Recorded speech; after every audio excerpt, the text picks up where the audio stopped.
Hi, everybody, and welcome to this week's edition of Straight Talk, sponsored by Inglis and Darley. My name's Brent O'Brien, and joining me, as per usual, is Tim Rowe. This week, we look at the changes in New Zealand's racing landscape, a refreshed approach to technology in Australia, and questions over the future direction of WA racing.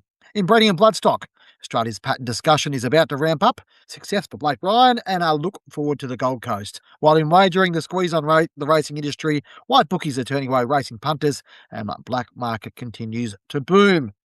Tim, great to have you always with you as always. You've been following this New Zealand story pretty closely this week, and sort of out the back of next last week.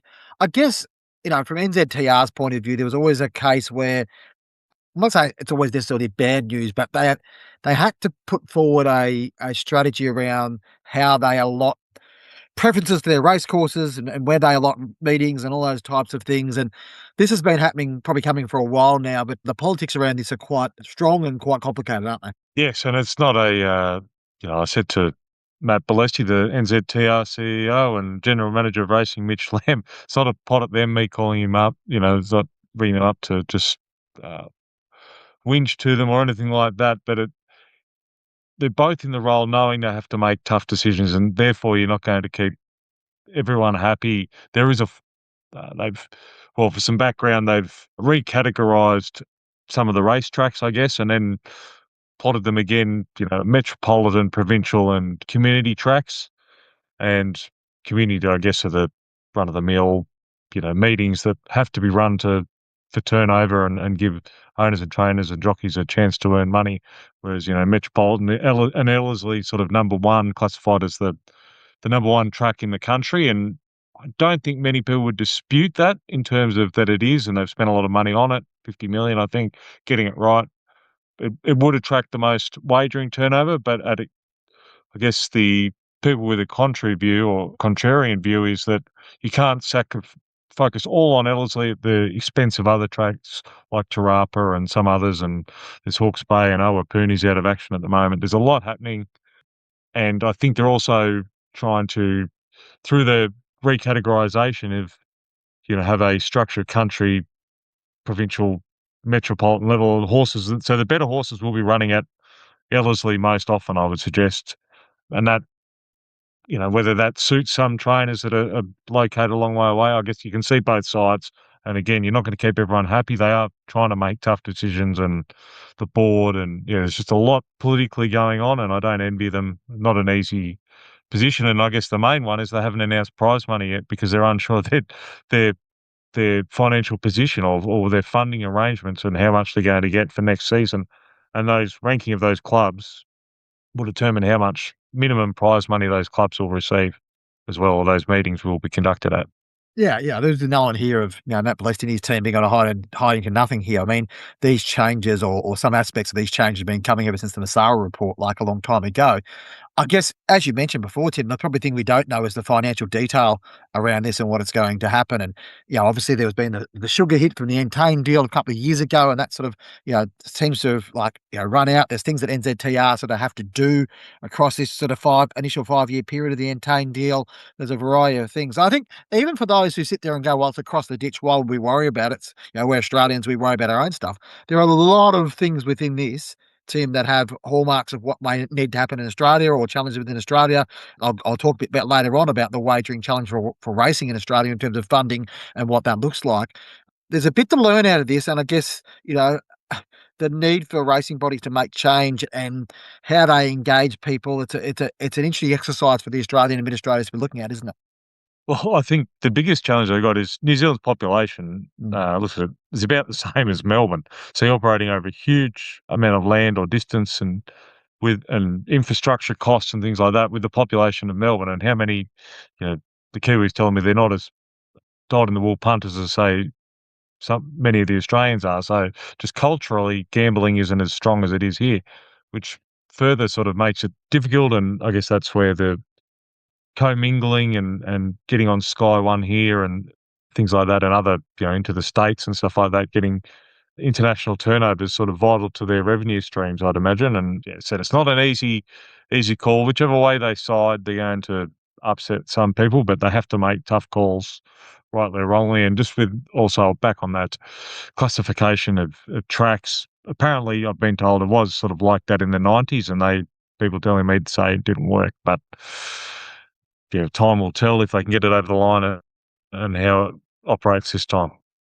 Yeah, just this concept that sort of was brought to my attention this morning by a racing executive of like the need to have objective leadership and that you're not there to be mates with everybody, which I understand, but it's difficult within the racing context. And sort of alluding to bringing that back theme around about the cooperation between Australia and New Zealand, and there was a project which ended up being basically falling over, a coordination between Racing Australia and NZTR a few years ago around about sharing of data and stud book data and all this sort of stuff. It proved a bit of a basket case. We wrote a story about it a couple of years ago. I think it cost either side about $4 million. Racing Australia sort of finally got through that, and this week they finally posted their annual report, which said that they actually, we're in the black this year, which is, in terms of where they sit. So they were happy enough with that. But probably the most interesting to come out of the annual report was that they confirmed that they would be engaging with a new technological partner for a major refit of the SNS, the stud book, and all the other sort of information that's sort of been sitting there for a while. We've been wondering when that's going to happen. That's going to happen in the next month. They're going to appoint a partner. That will be very eagerly looked at because this is one of racing's uh, it's an opportunity for racing to modernise more so, but I also think it's a vulnerability, Tim, and I don't think we're alone in that point of view that, the current system is becoming very much not fit for purpose for the operation of a professional racing industry. Well, I defy most people that are sort of day to day or involved in racing would look at Rise or Racing Australia's site for the noms or acceptances and check that out. So if that crashes, the whole industry sort of it grinds to a halt. So it's vital they sort of get to the next level and improve it. Funny they mentioned that. I saw Racing Post have upgraded some of their, or supposedly upgraded some of their website things and form stuff, and people didn't like the change. And I don't know whether they're having to back down or just proving very difficult at the moment for a major technical upgrade that Racing Post are undertaking. So it won't be easy, and people will be used to what they always have seen. But hopefully, certainly protecting that data and making it more user friendly. Yeah, it'll be interesting to see where they can take it because there is a lot of data there. Having been sort of front and center myself, Tim, when the launch of racing.com as a digital product in 2014 and the reaction from the racing industry there, I don't envy those trying to promote technological change within the racing industry because people do not like change. However, we need change in order to evolve and engage and do the things we need to do. Change is coming to WA racing. We know that, Tim. There's a review underway at the moment, which is quite a significant review. It's become I guess this has become quite a political discussion. There was an estimates hearing during the week where Racing Minister Paul Papalia was quizzed by his opposition shadow minister about various aspects. One of them was around about the possible sell of the WA tab. That's just not going to happen at any stage in the near future because they just don't have a buyer. And Minister Papalia admitted that, said basically we don't have a buyer. There's challenges around or questions around the way that the review's been conducted and what that looks like. And there was even a question about a possible rise in point of consumption tax, which wasn't outright ruled out by the minister, but it certainly was said, well, it gets to a point where, you can only tax people so much before they are disincentivized.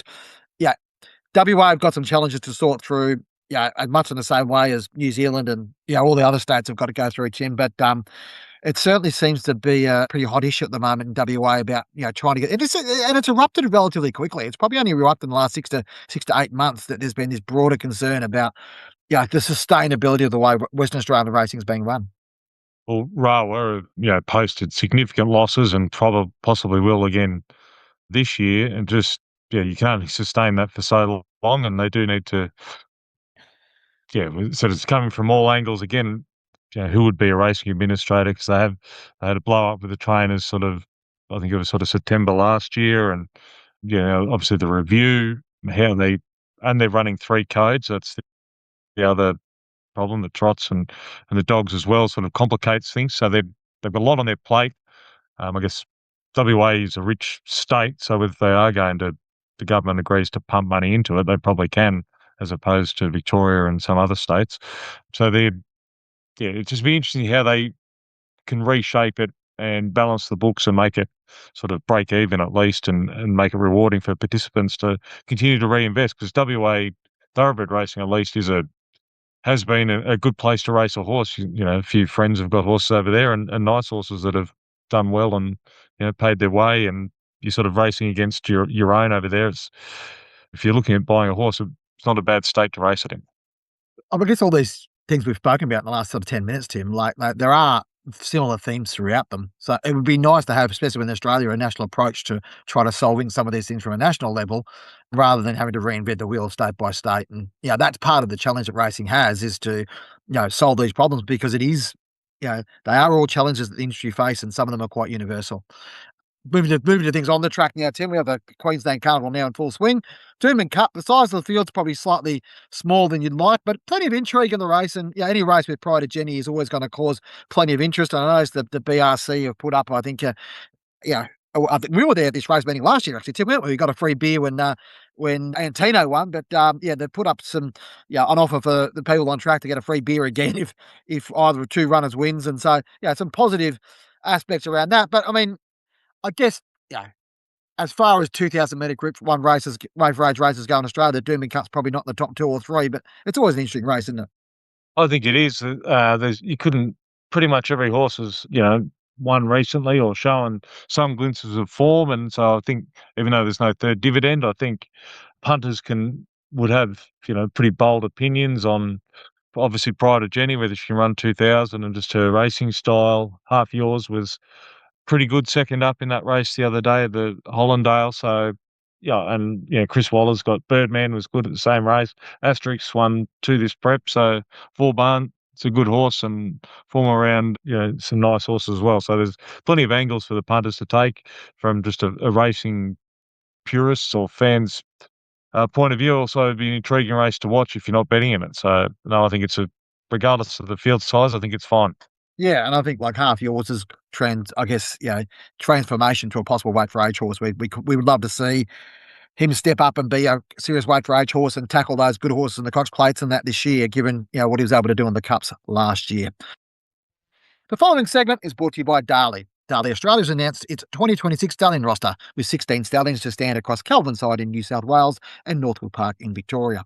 Collectively, they have won 43 Group 1 races, 81 Group wins, and 12 champion titles, while they have 8 race or track records. Too Darn Hot headlines the star-studded roster. Alongside of him is Sensational Ammo, whose first yearling set the sales rings alight this autumn. Former champion European sprinter Harry Angel continues to rise up the stallion ranks, while Victoria welcomes the return of Dubai's highest-rated son in Gayoth. Breeders looking for commercial benefit of first-season stallions have welcomed the recent retirement of Tentaris and Observer to Kelvinside and Northwood, respectively. For full details, check out darley.com.au.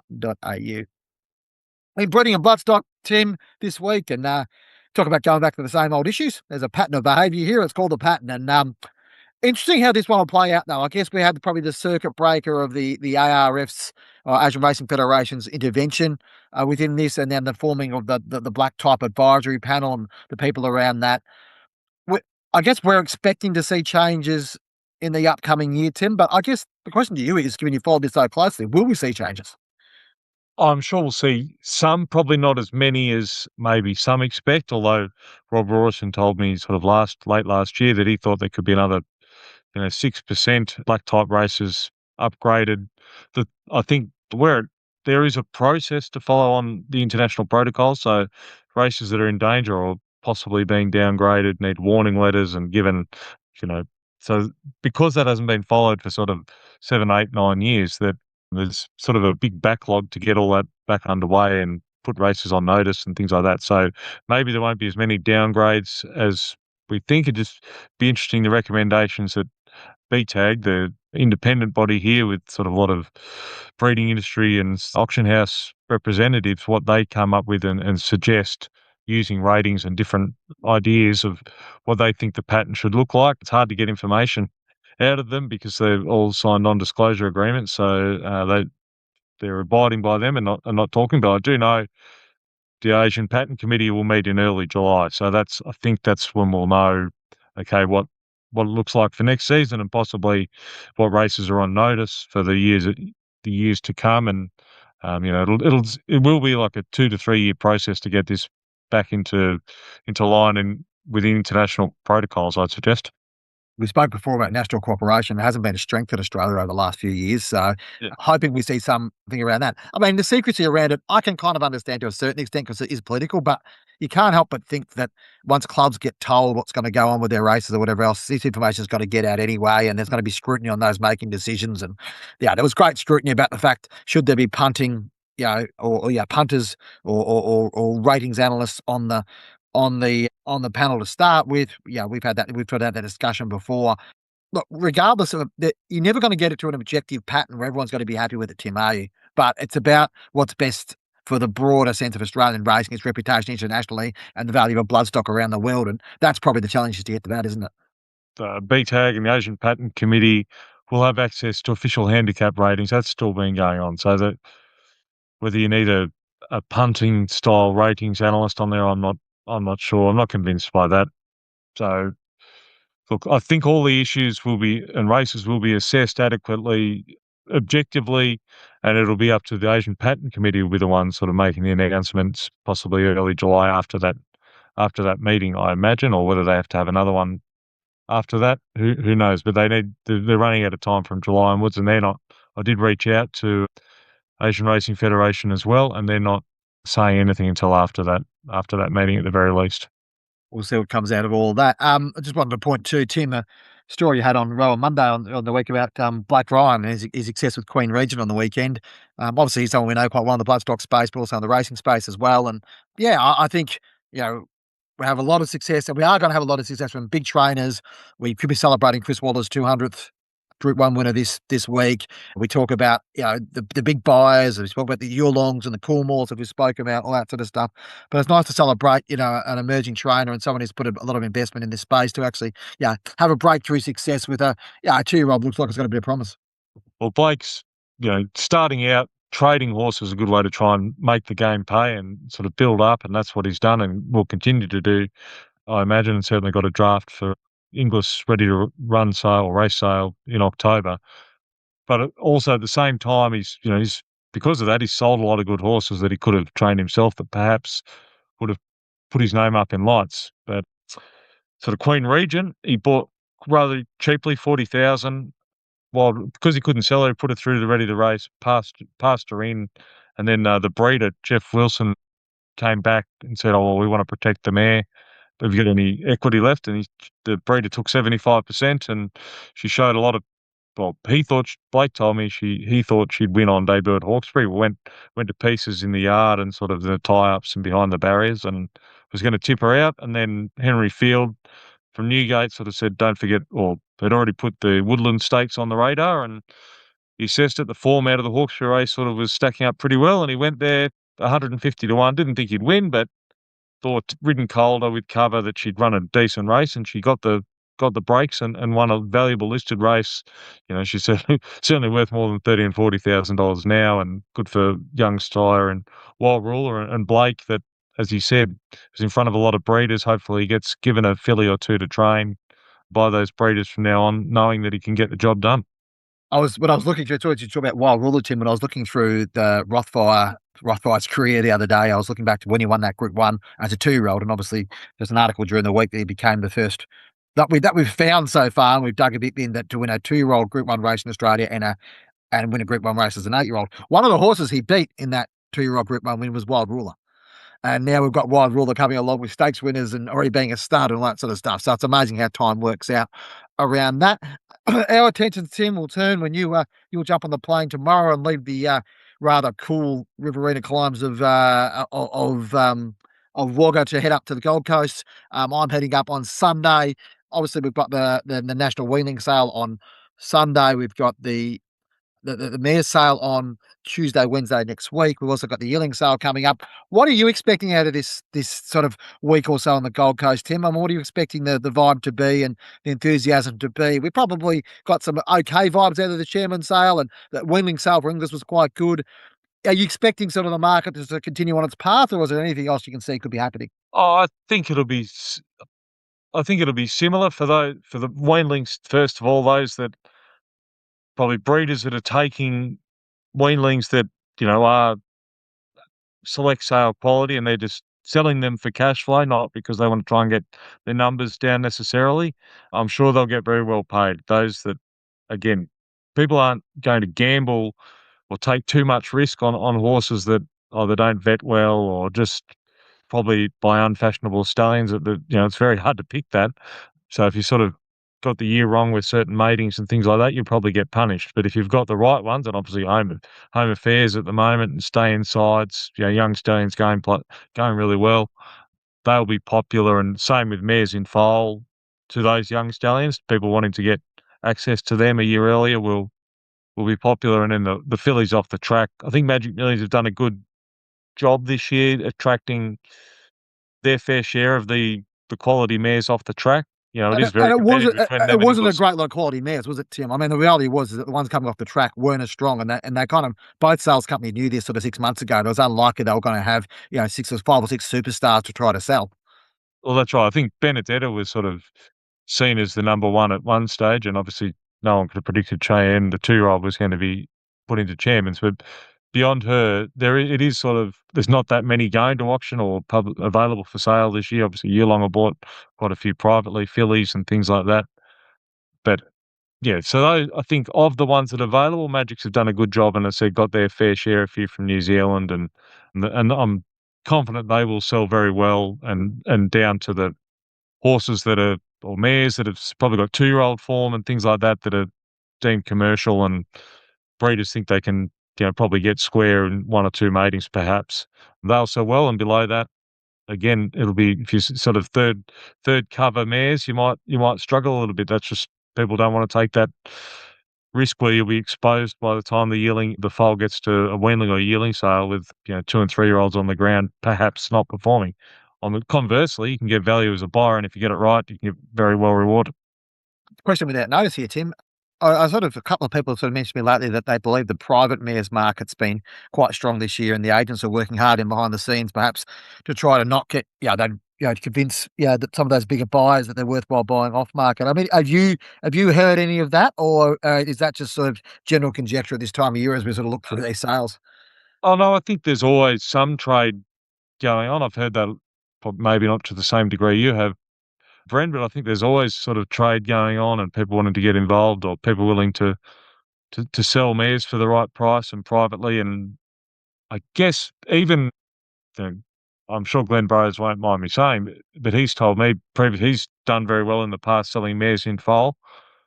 But now they've just got a valuation on them going, okay, well, it costs this much as a off the track. And then it's in foal, that's a service fee, and they're not really prepared to pay for the production costs or the risk on top of that. Where perhaps if you buy them privately, people aren't aware of exactly what the price is. They have to value them themselves.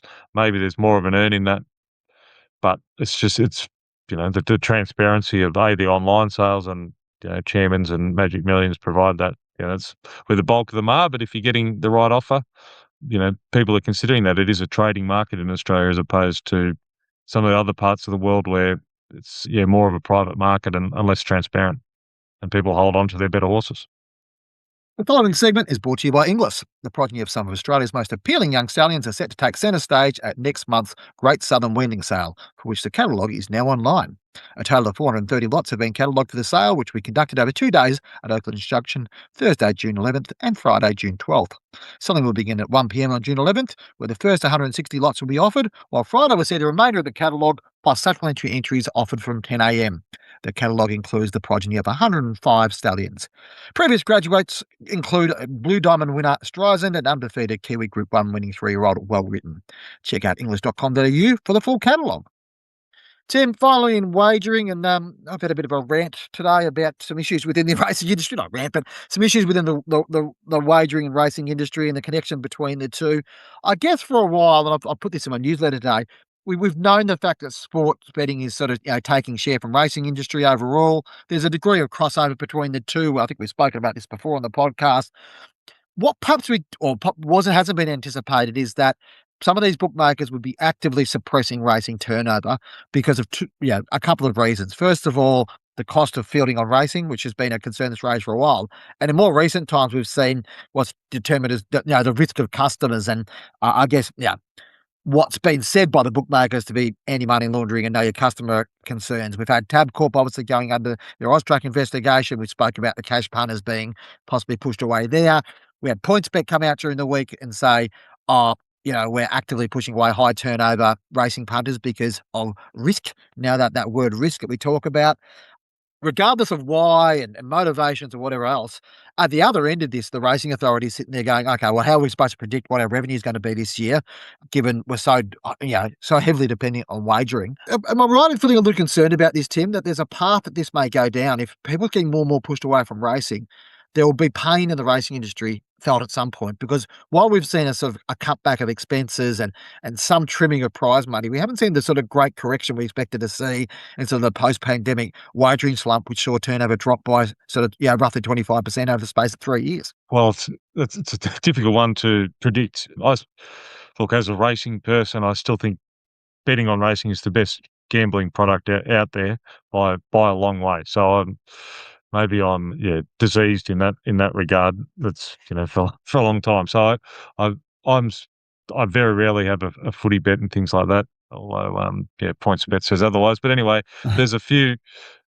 Yeah, I look. It's come off the highs of COVID, but is it a disaster? Maybe it's just the costs and the prize money levels booming there that we're always going to be unsustainable. We've just got to get to that expectation and dragging that back, and the PRA sort of battling that to go, okay, actually, we need to take the prize money back because we are sort of pre-pandemic turnover levels, which are healthy enough. There's obviously challenges with bookmakers and things like that, but or the costs of betting, but it's still or bookmaking, but it's still I still see it as a positive medium. We can sort of delve and get too negative here at times. I'm pro racing punting. Yeah, and as am I. I guess the challenge is where the bookmakers are pro racing punting. There's an argument, and as you alluded to there's an argument the fact that if you look at the overall percentage of racing turnover to overall gambling turnover in Australia, for the past pretty much 25 years, with the exception of the pandemic years, it's sort of in that pretty much consistently at 8%. It's getting back to 8% now, from having been 12% during the post-pandemic and, that pandemic sort of boom. So racing sort of getting back to where it was. So there's an argument from some bookmakers where they say, well, look, we're working on based upon that market. And yeah, sure, sport is grabbing market share, but racing can also grow as well. But I guess the challenge is, Tim, one of racing's great assets it has in Australia is that the bookmakers believe it's important, right? Now, they believe it's a really important thing, and that doesn't happen in the UK, and it certainly obviously hasn't happened in the US ever. And there's a question about in New Zealand about where things sits, getting sports turnovers higher. You've got a situation in the Hong Kong situation at the moment where football turnover is much higher than racing turnover. Now, there's reasons for that around products, around betting in play, all that sort of stuff, which I understand. If bookmakers don't see the value in racing punters and think that may be them shooting themselves in the foot, because it may be the fact that they're the same customers and you're doing that. But the bookmakers' support of racing in Australia in terms of sponsorship, but also in terms of promotion, especially in a context where sports betting advertising will be effectively scaled back and wound back a lot in the next couple of years, it's really important. Like for me, it's a crucial thing. And I think, racing can't afford to take that for granted. But I think also, Tim, they need to prepare themselves and they need to start messaging to say, hey, we're going to make some tough decisions here because the money we're getting, and even we're getting more, some of the sports money through pot over time and over a short to medium period of time, there'll be a pain point here where racing has to make those changes. And, ra- racing for wrong or for right will always be reliant upon wagering. There isn't, I guess that comes down to the question, Tim. It's a brutal discussion, but is there another business model for racing besides wagering? I can't see one. Can you see one? No, No. no. And that's why it's funded through that. So therefore, racing needs to have a very healthy relationship with wagering and how it works, and ensure, it may be the case that there are higher risk punters around AML, all that sort of stuff are existing within racing. It may be the case that it's an easy whipping boy, and racing is so dependent on it that it needs that it's easy to sort of then be put in that way. I just think it just probably needs to be explored further and a few discussions around where things sit. It sits in a broader context, Tim, around this black market stuff. We had an article during the week. The illegal black marketing gambling across the world is now estimated to be larger than any other national economy apart from the United States and China.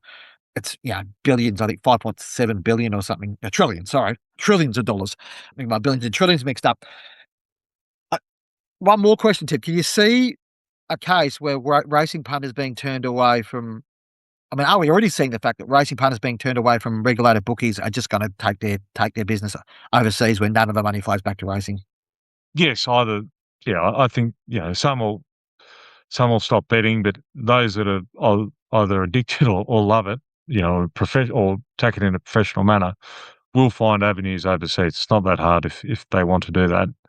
But yeah, how willing are people to, some people are prepared to go to do that. I'm not sure. There's obviously a percentage, but I still don't know how these surveys and people examining this actually come up with these figures. It's got to be very loose and a guess at the end of the day. So I'm not sure how accurate it is, but clearly it is a lot of money. I guess, it goes down the fact like that they measure drug usage by measuring our wastewater. Like, there's always ways you can find these things out. There's always the patterns you can follow within this. And it's an interesting one. I think it's something that racing needs to have a conversation again. And as I said before, in my opinion, it needs to be a national conversation and needs some good sort of objective leadership around this stuff. Anyway, thanks for joining us on Straight Talk, brought to you by our sponsors, Darley and English. Don't forget to give us a rating wherever you're listening to our podcast and be sure to subscribe. Tim, before I round up, is there any shout outs you want to give to anybody before we round up for the week? No, but I'm looking forward to getting to the Gold Coast. But I know you just published a story, Bren, a Tabcorp Yes. appointment. Paul Jettovic, I think, sort of tackle the Austrack and handle those sort of issues for Tabcorp. I did a little bit of due diligence with someone who worked with him at not at Austrack but elsewhere. Said he's a good fella and he's, how would I put this, strong-minded, and he's very good at his job, and so I think he'll probably a good appointment there for Tabcorp and I'll trust this person's opinion.